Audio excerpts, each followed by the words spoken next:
Pak, kae lho, udane kok soyong recih ora barbar. Ki piye nasibe sawah iwak dhewe? Ayo musim rendeg lho bu, arep diapakne maneh, anane pramung pasrah. Lah yo, aja nyalahne musime. Kuwi mengko sidane kaya pamarentah isine mrentah jebule sumber masalah. Lho, piye maksudmu kuwi bu? Ya deloken wae saiki. Alas gundul wit-witan ditebang sembarangan, terus lek udan terus banjir, lek panas kabeh dadi garing tur asat.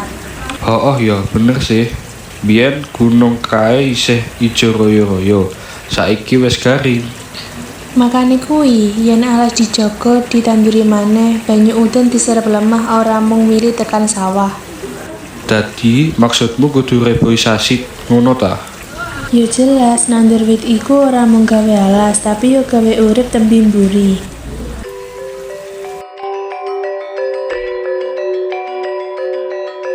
Reboisasi utawa nandur maneh wit iku langkah cilik nanging nduwèni manfaat gedhe.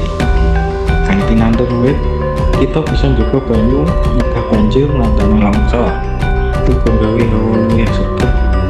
Wiwite saka lingkungan dhewe pekarangan, pinggir atau tanah kosong ing desa.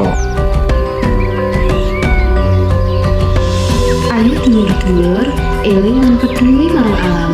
Akeh alas saiki sing kundul, wit-witan saya didik, hawa dadi panas, lan banyu saya angel. Yen kahanane iki dijarke, sing bakal ngrasakake kudu nang awake dhewe, nanging anak putune. Sakwetine iki bakal migunani bangun bumi lestari kanggo panguripan tembe mburi.